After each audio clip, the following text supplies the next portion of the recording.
네, 그러면은 2주차 발표 내용은 2장 타입스크립트의 타입 시스템이고요. 이제 A조는 아이템 6번부터 12번까지 발표를 준비해 보았습니다.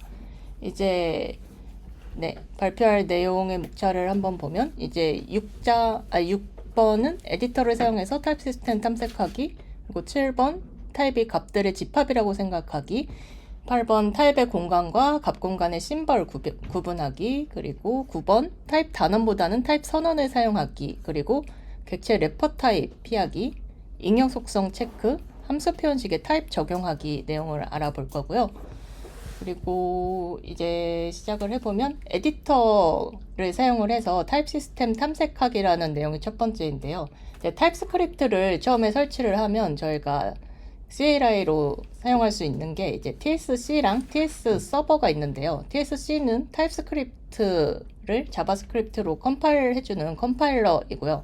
TS 서버는 단독으로 실행할 수 있는 타입스크립트 서버이고 언어 서비스를 적용할 수 있다고 하는데, 저희가 이제 타입스크립트 타입 에러나 타입 에러 같은데 이제 뭔가 업데이트가 필요할 것 같다, 좀 서버 껐다 켜야 될 것 같다 이렇게 했을 때 IDE에서 TS 서버를 리스타트 할 때 그 서버입니다.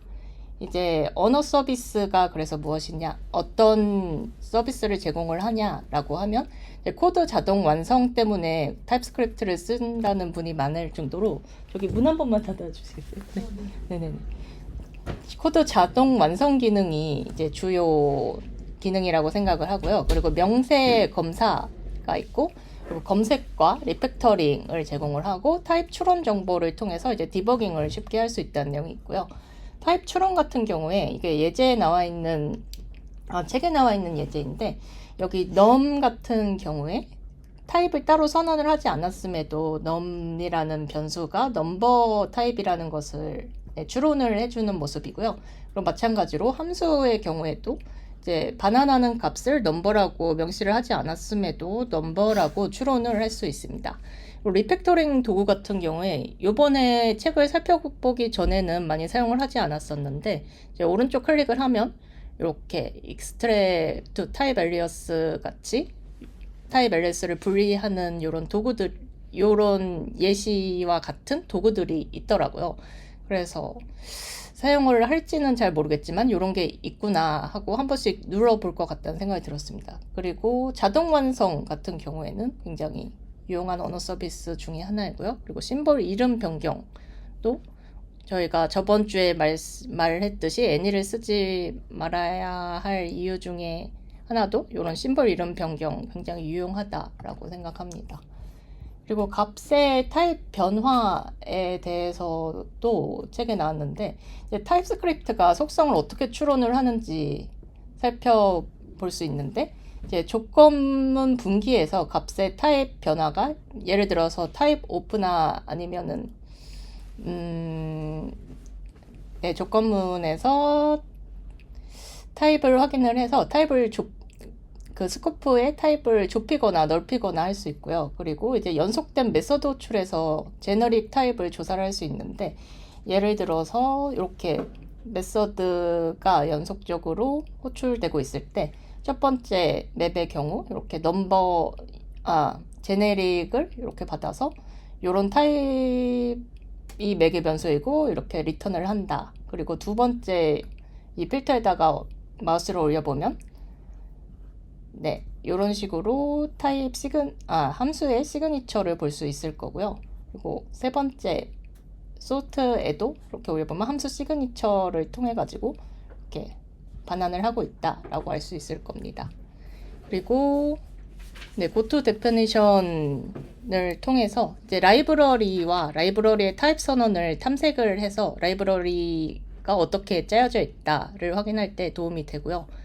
요 라이브러리 타입 선언 파일은 d.ts라는 파일 안에 들어있을 거고, 예를 들어서 이렇게 sort를 고토 데피니션으로 이렇게, 아니면은 단축키를 까먹었는데 단축키를 통해서 이렇게 클릭을 해서 들어가면 이렇게 live es5 d.ts 들어가면 이렇게 sort에 대한 정의를 보고 sort가 어떤 메서드를 어떤 메서드인지 확인할 수 있는 탐색을 할 수 있습니다.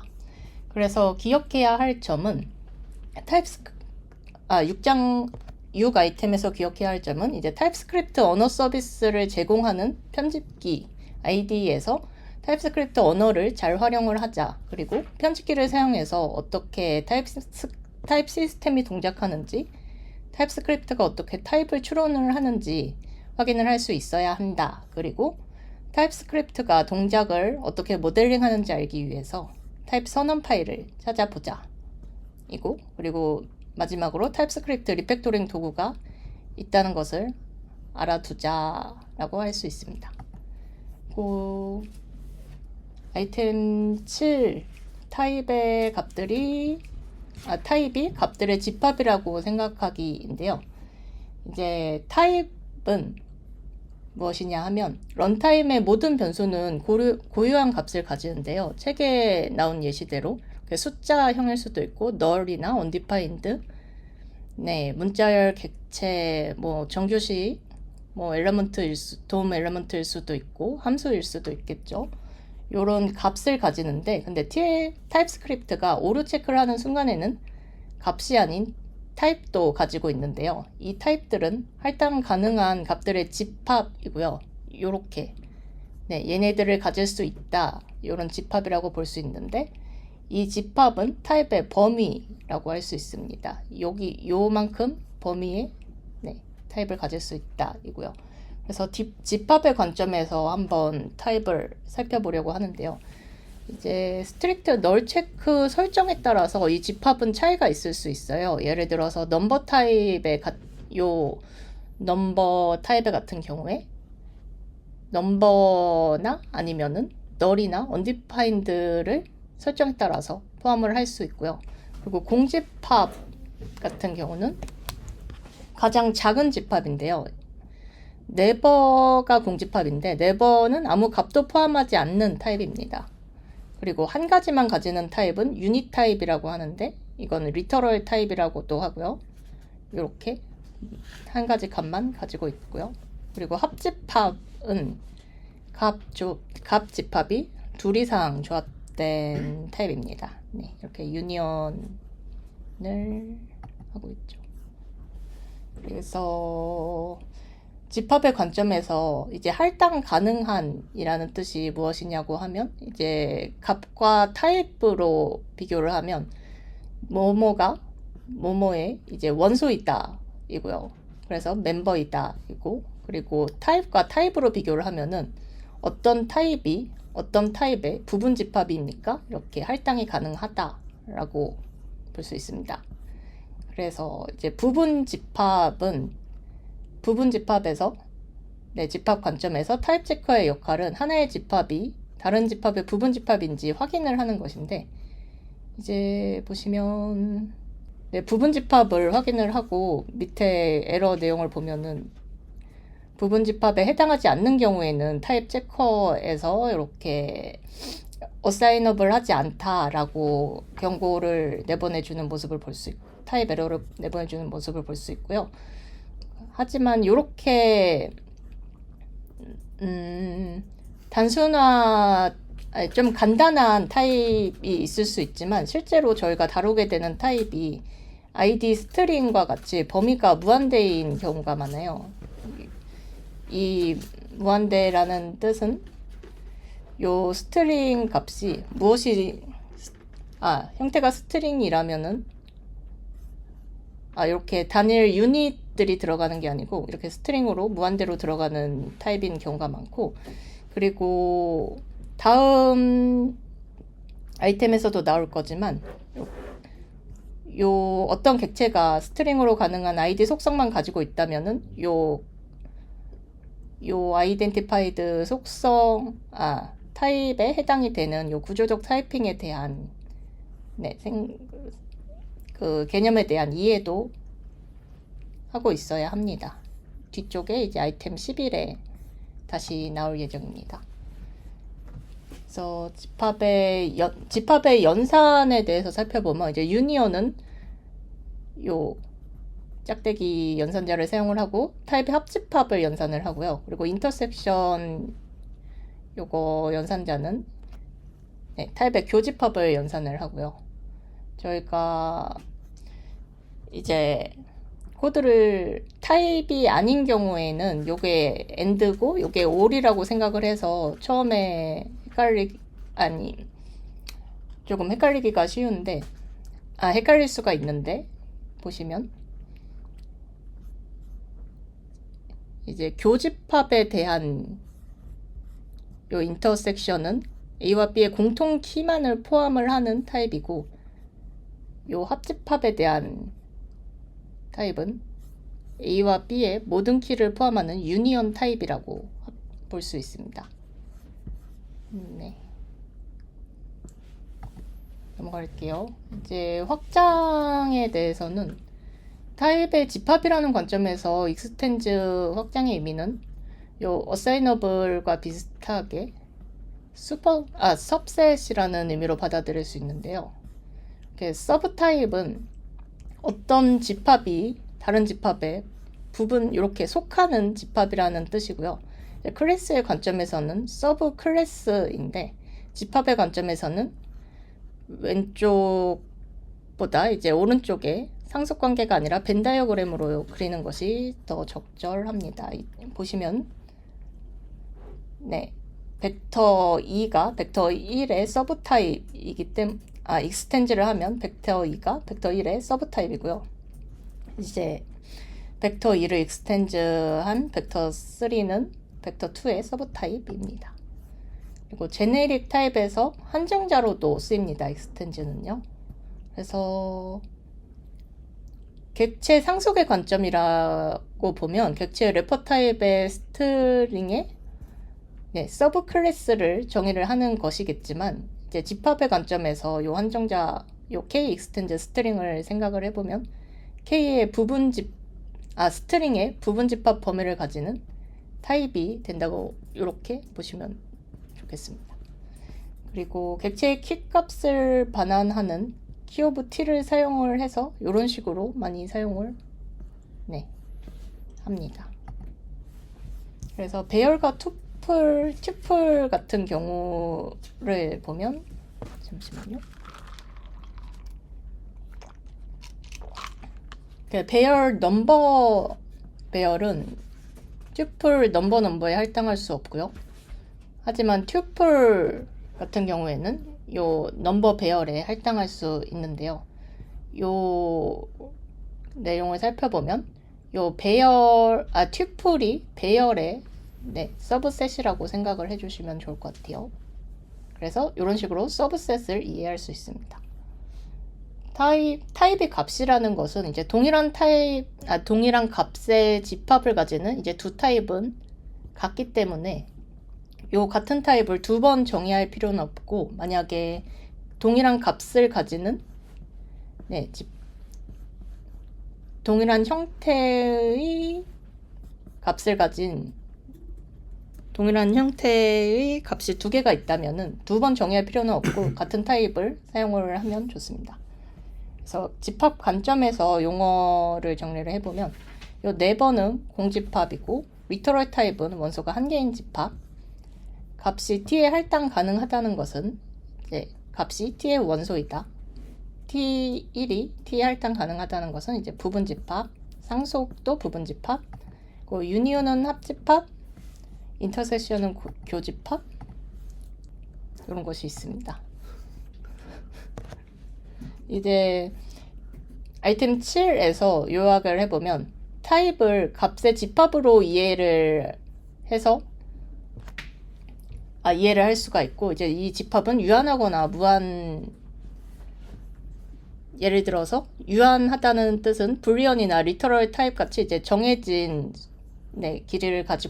길이와 형태를 가지고 있거나 아니면 넘버나 스트링처럼 무한한 타입을 가지고 있습니다. 그리고 타입스크립트 타입은 엄격한 상속 관계가 아니라 겹쳐지는 집합으로 표현이 되는데요. 그래서 벤 다이어그램으로 그리는 것이 더 적절하고 이제 두 타입은 서브 타입이 아니면서도 겹쳐질 수 있습니다. 그리고 객체 타입 선언에 존재하지 않는 추가 속성이 있더라도 그 타입에 속할 수 있다는 것이 이제 구조적 타이핑에 대한 내용인데요. 이게 저번 주에 나왔던 내용입니다. 그리고 타입 연산은 집합의 범위에 적용된다 인데요.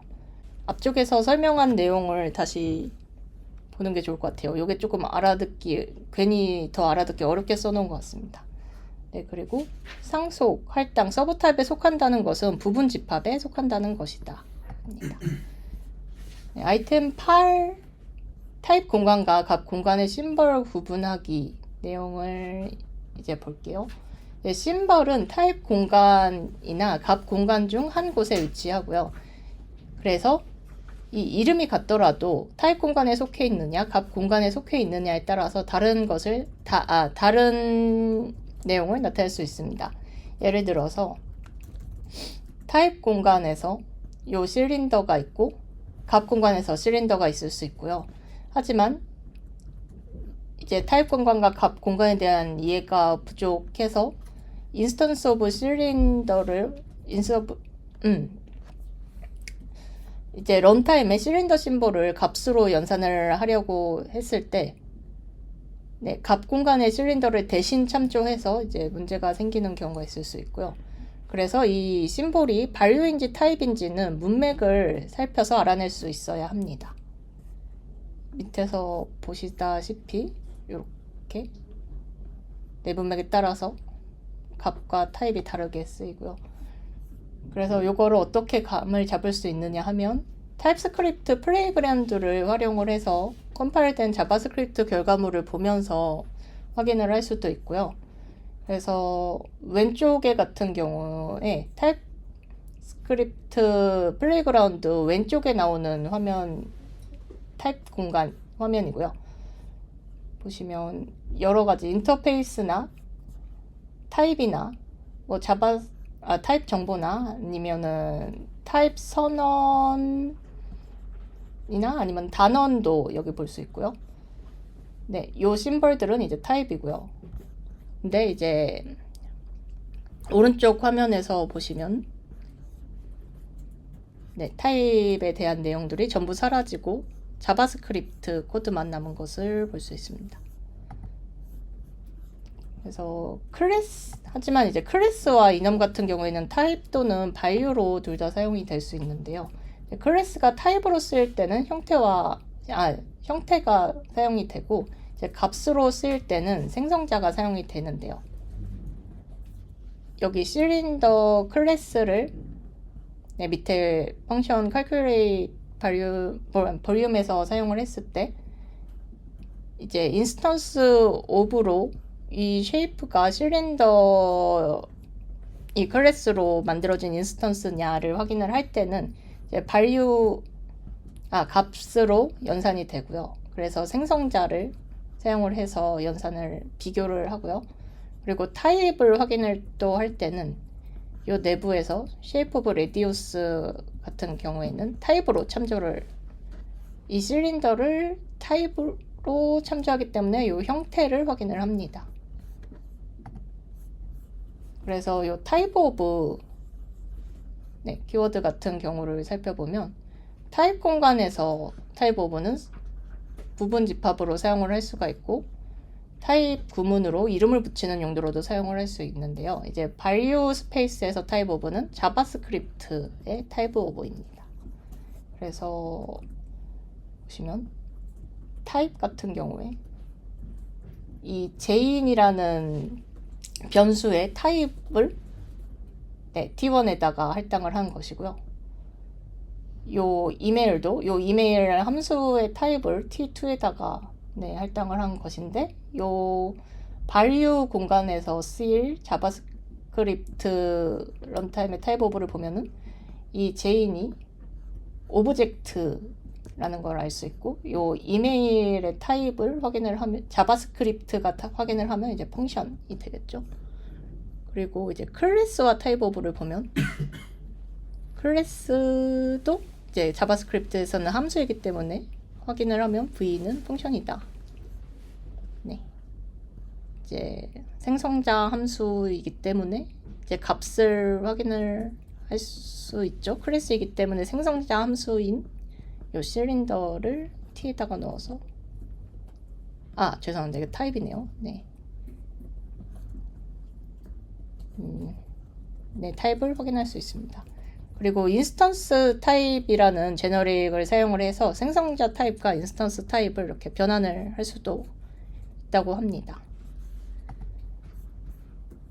다음으로 넘어가서 이 속성 접근자 같은 경우에 자바스크립트에서 이 속성 접근자를 사용을 하거나 아니면은 이렇게 다 필드 이렇게 속성에 접근을 해도 값이 동일하지만 타입 같은 경우에는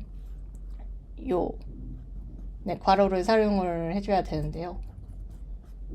만약에 클래스에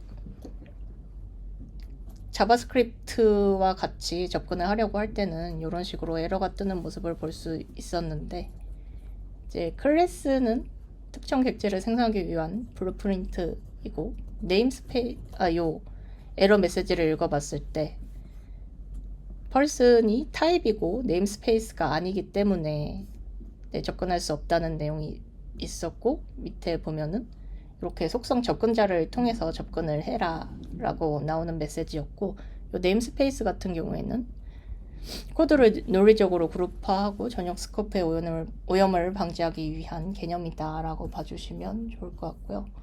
그리고 인덱스에는 이 속성 접근자 안에 넣을 인덱스에는 기본 자바스크립트의 이제 기본형을 포함을 해서 어떤 타입이든지 사용을 할 수 있다고 해요. 그래서 이렇게 유니언을 넣어서 요 펄슨 객체의 퍼스트 키나 라스트 키를 가진 타입을 여기다 넣을 수도 있고요. 그리고 아니면 튜플, 잠시만요. 요 튜플에 대해서 이렇게 넘버를 사용을 해서 인덱스를 접근할 수도 있습니다. 익스텐즈 같은 경우에 서브 클래스 또는 서브 타입, 제너릭 타입의 한정자로 이제 쓰이고, 앞서 나왔던 코드를 한번 정리해 놓은 것이기 때문에 한번 봐주시면 좋을 것 같아요. 그리고 요 인터섹션과 유니언 같은 경우에 값 공간에서 저희가 자바스크립트에서 사용을 할 때는 AND와 OR로 쓰이지만 이제 타입 공간에서는 인터섹션과 유니언이다.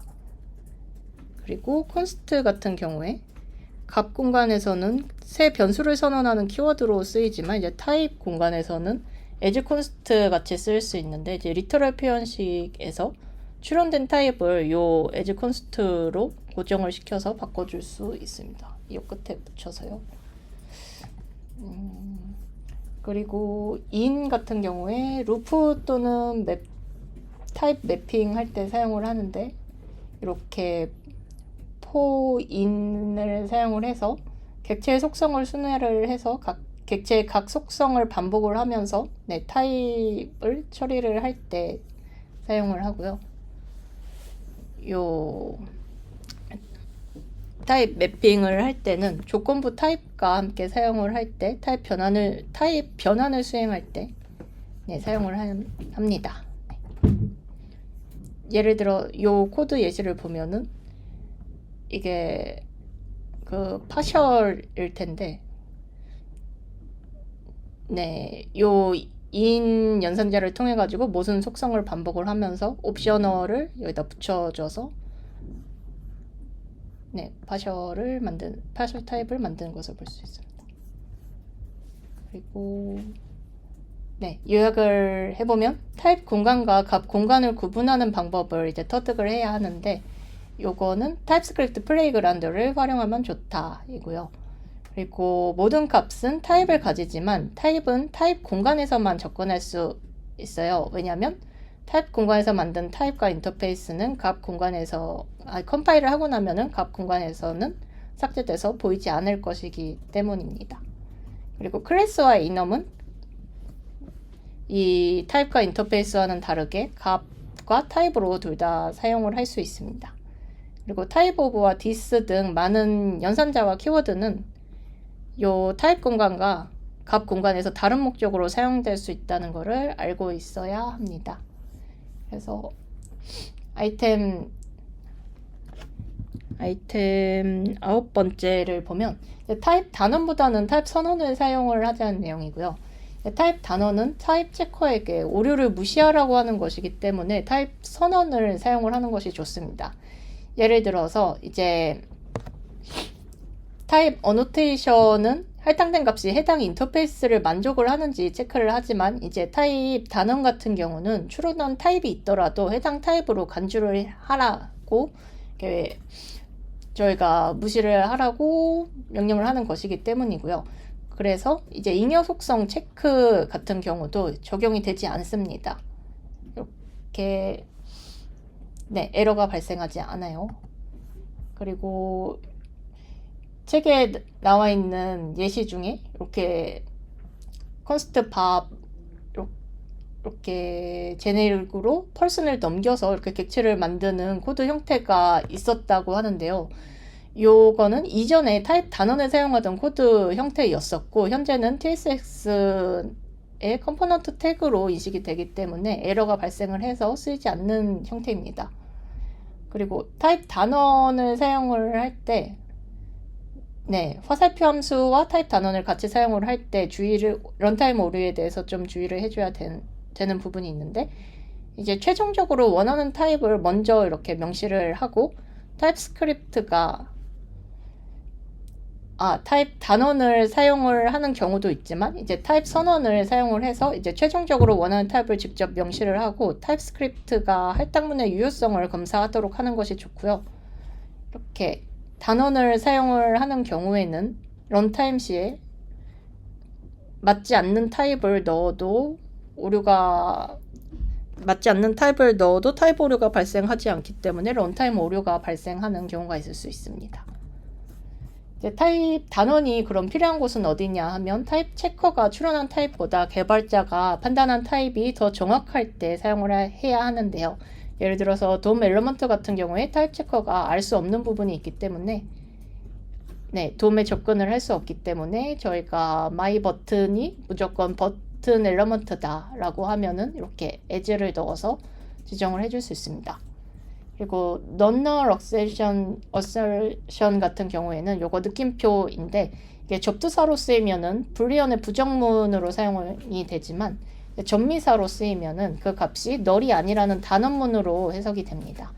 하지만 요거 단원문은 컴파일 과정에서 제거가 되고 요 타입 체커가 알 수가 없기 때문에 요 null이 진짜 null인지 알 수가 없기 때문에 개발자가 확신할 수 있을 때 사용을 하고 확신을 할 수 없는 경우라면 조건문으로 null 체크를 하는 것이 낫습니다. 그리고 타입 변환과 unknown을 같이 사용을 하는 경우가 있는데요. 이제 타입 단원을 사용해서 타입 변환을 하면서 unknown을 사용을 하는 경우가 있는데요. 요 unknown은 모든 타입은 unknown의 서브 타입이기 때문에 unknown 단원은 항상 동작을 하고요. 만약에 unknown 타입을 사용을 해서 변환을 억지로 하고 있다면은 이제 무언가 위험한 동작을 하고 있음을 알 수 있습니다. 예를 들어서 요 도큐먼트 body를 unknown으로 바꾼 다음에 클래스에 선언을 해도 요 코드가 통과가 되는 모습을 볼 수 있습니다. 그래서 요약을 하면 타입 단원보다는 타입 선언을 사용하자. 그리고 화살표 함수의 반환 타입을 명시를 하는 법을 단원 없이 선언으로 하는 법을 알아두자. 그리고 타입스크립트보다 더 잘 알고 있는 게 확실한 상황에서만 타입 단원과 non-null 단원을 쓰자. 그리고 협업 요거는 영문책에는 나와 있는데 한글 번역하면서 사라졌더라고요. 요약에서 협업을 위해서 타입 단원에 대한 주석을 남기자인데 저는 남기는 게 좋다고 생각을 합니다. 그리고 객체 래퍼 타입 피하기 10번이고요. 제가 조금 시간을 오버한 것 같아서 빨리 진행을 할게요. 괜찮나요? 네, 감사합니다. 이제 기본형 타입은 자바스크립트에서 이제 스트링 넘버 불리언 언디파인드 심볼 ES15, ES6 그리고 비긴트 최종 확정 단계인 비긴트가 있고요. 요 값은 한국말로 네, 불변하고 네, 그리고 메소드를 가지지 않는 기본형 타입이 있고요. 그리고 요 래퍼 타입 래퍼 빌트인 객체 말고 타입 래퍼라고 개념으로 보면은 이렇게 스트링 넘버, 불리언, 심벌, 빅인트가 있는데요. 이제 스트링의 프로퍼티에 이렇게 접근을 하려고 할 때 저희가 차앳을 사용을 할 수 있는 이유가 스트링을 요 스트링 객체로 랩핑을 하고 네, 이제 강제 변환을 한 다음에요. 래퍼 객체에서 메서드를 호출을 하고 네, 그런 다음에 이 랩핑한 객체를 버리기 때문에 이렇게 차앳에서 m을 확인할 수 있습니다. 그래서 기본형의 속성을 만약에 저희가 예제와 같이 추가를 예제를 여기다 붙여놓진 않았지만 예제와 같이 추가를 한다면은 이 과정이 끝난 다음 랩핑한 객체를 버릴 때 함께 버려지기 때문에 이 추가한 속성은 undefined로 볼 수가 없습니다. 네, 그러니까 추가가 되지 않아요. 그리고 타입스크립트가 제공하는 타입 선언은 이제 기본형 타입이고요. 위에 기본형 타입이고 요 스트링은 스트링 객체에 할당할 수 있지만 요 스트링 객체는 스트링에 할당을 할 수 없습니다. 부분 집합에 대한 내용이죠. 네, 그리고 뉴 키워드 없이 빅인트와 심벌을 호출하면 이렇게 기본형을 생성을 하기 때문에 사용을 해도 된다고 합니다. 그래서 요약을 하면 래퍼 타입이 아닌 기본 원시형 타입을 사용을 하자라고 나와 있는데 이게 자바스크립트 개발자들한테는 당연하다고 생각이 될 수 있는데 책에 나와 있듯이 다른 언어를 사용하셨던 분들한테는 조금 헷갈리는 부분이라고 해요. 네, 그래서 기본형 타입을 사용하자이고요. 그리고 래퍼 객체 타입은 원시형에 대한 메서드를 사용을 하기 위해서 사용이 됩니다. 네, 그리고 심벌과 빅인트가 아닌 다른 넘버, 스트링, 이런 값들은 직접 사용을 하지 않도록 하는 것이 좋겠습니다. 그리고 잉여 속성 체크의 한계 인지하기가 아이템 11번이고요. 이제 잉여 속성, 추가 속성 이런 내용을 타입스크립트가 체크를 할 수 있는데 이 체크를 언제 하냐라고 하면 이제 객체 리터럴인 경우에 체크를 합니다. 룸을 타입을 array에다가 이렇게 네, 타입을 지정을 해놨을 때 이렇게 잉여 속성이 있다면은 타입 에러가 발생하는 모습을 볼 수 있는데요. 하지만 이렇게 임시 변수를 obj라는 임시 변수를 만들어서 똑같이 이 rb에다가 obj를 할당을 했을 때는 통과가 되는 모습을 볼 수 있는데요. 그래서 이 객체 리터럴일 때 체크를 하고 요 잉여 속성 체크와 저희 할당 가능 검사는 별도의 과정이다 라고 봐주시면 좋을 것 같아요. 이 할당 가능 검사에서는 구조적 타이핑이 가능하기 때문에 이 엘러펀트가 통과가 된다, 이 룸 타입에 해당이 된다 라고 봐주시면 좋겠습니다. 그리고 이제 넓은 범위의 타입들에 대해서 한번 살펴보면 아까 말씀드렸듯이 이제 객체 리터럴인 경우와 객체 리터럴이 아닌 경우, 그리고 임시 변수인 경우와 타입 단원인 경우에 따라서 잉여 속성 체크가 다르게 동작을 하는데요. 객체 리터럴이 이 도큐먼트 같은 경우에 이제 객체 리터럴이 아니므로 체크가 안 되고 요 new 엘리먼트 같은 경우에도 잉여 속성 체크가 안 되는 모습을 볼 수 있고, 하지만 이렇게 객체 리터럴로 값을 할당을 할 때 잉여 속성 체크를 해서 이렇게 다크 모드가 옵션에 존재하지 않는다라고 할 수 있고요. 그리고 요 임시 변수에다가 넣어서 할당을 한 경우에도 체크하지 않고, 그리고 앞서 말씀드렸듯이 타입 단원 같은 경우에도 잉여 속성 체크가 되지 않는 것을 알 수 있고요. 그리고 인덱스 시그니처를 사용해서 추가적인 속성을 예상을 해서 적용을 할 수도 있습니다. 예를 들어서 아까 다크 모드 같은 경우에 요 다크 모드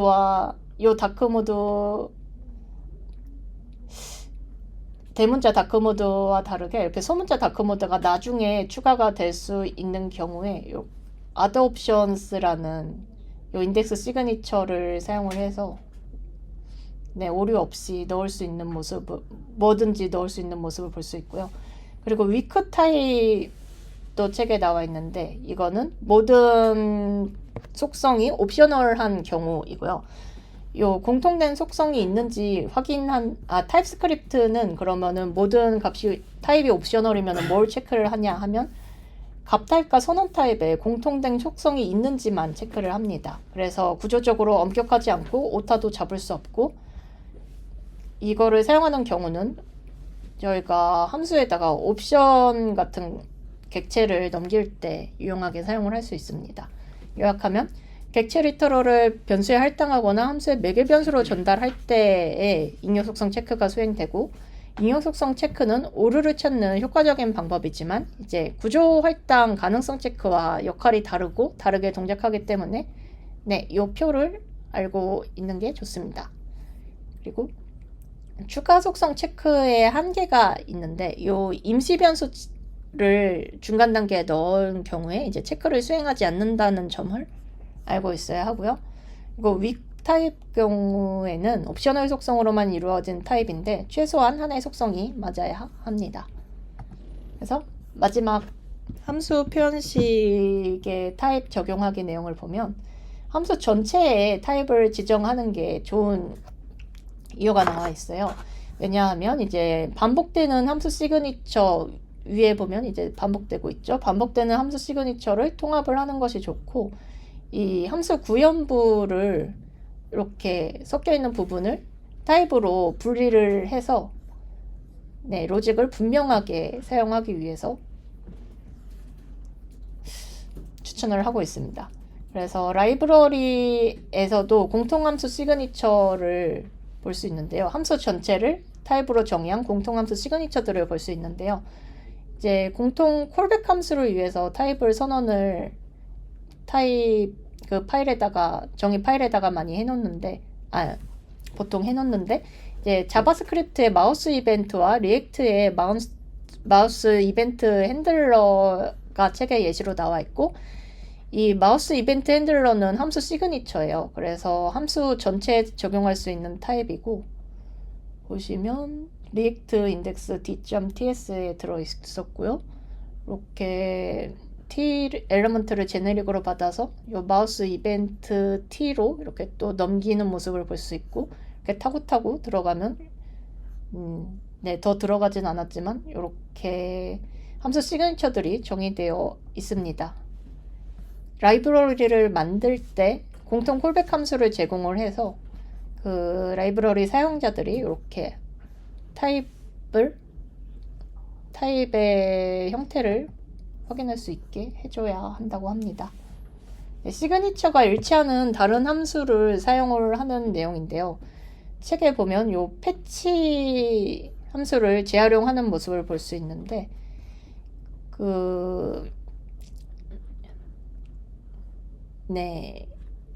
패치 자바스크립트의 패치 함수와 시그니처가 동일한 타입을 구현을 하기 위해서 함수 전체에 타입 오브 패치를 적용해서 매개 변수의 타입을 추론을 하고 요 리턴과 트로 부분을 패치 타입을 통해서 추론을 할 수 있게 작성을 하고 있습니다. 그래서 요약을 마지막으로 하면 파라미터와 리턴 타입을 개별로 선언하지 않고 전체 함수 표현식의 타입을 선언하는 것이 좋다. 왜냐하면 이제 가독성과 로직을 분리를 해서 이제 가독성을 높일 수 있고 그리고 중복 코드를 줄일 수 있기 때문이고요. 그리고 반복적인 함수 시그니처가 있다면 작성하지 말고 함수 타입을 분리를 해놓거나 아니면 이미 존재하는 패치와 같은 타입을 찾도록 할 수 있고요. 그리고 라이브러리를 만든다면 npm 패키지를 만드는 개발자라면 공통 콜백함 타입을 제공하는 것을 고려를 해야 하고요. 그리고 다른 함수의 시그니처를 동일하게 사용을 할 때는 이제 타입 오브 요 펑션 여기에다가 펑션을 넣고 타입 오브를 사용을 해서 시그니처를 동일하게 사용할 수 있습니다. 여기까지 아이템 6에서 12까지 발표를 해봤습니다. 감사합니다.